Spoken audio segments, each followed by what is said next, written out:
That night, sleep refused to touch Olaolu's eyes. He tossed and turned on the raffia mat, listening to the crickets outside. His mother had long since drifted into slumber, her gentle snores filling the room. But Olaolu's mind was heavy, his heart pounding like a trapped bird. Every time he closed his eyes, he saw the drum. The carving seemed alive in his memory, the lion roaring, the serpent coiling, the faceless figures that danced in the firelight of his imagination. And above all, he remembered the voice, that voice that was not human, not spirit, but something in between. You have awakened me.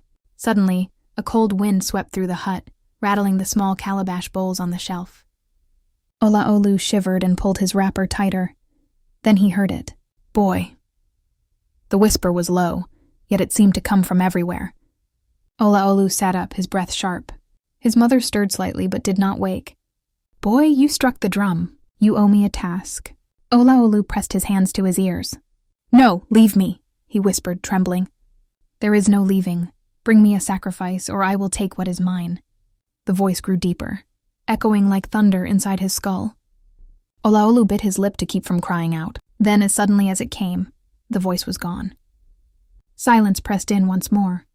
But silence did not bring peace.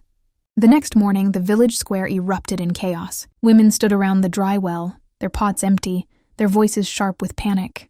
The water is gone, one cried. I came before dawn, and not a drop, shouted another. The gods are angry, an elder muttered, shaking his head. Men lowered gourds tied to ropes into the well, but they returned dry as bone. Children wailed, their mouths parched, while goats bleated in thirst. Olaolu's stomach twisted, his mind raced back to the voice. Bring me a sacrifice, or I will take what is mine. His chest felt heavy, as though the weight of the entire village had fallen on him. He wanted to tell his mother. But when he opened his mouth, the words clung to his throat like thorns.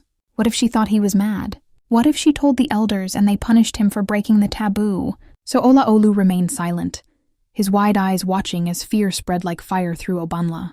That night, as the villagers murmured in confusion, Olaolu lay awake again. And just when he thought the voice had left him, it returned. Closer this time, whispering right at his ear. 3 nights, boy, 3 nights to give me what I demand. Refuse and I will take more than water. Olaolu clutched his blanket, his body shaking. The moonlight through the thatch cast strange shapes on the wall, shapes that looked like hands reaching for him. He buried his face in his knees. The drum had spoken, and now it wanted more.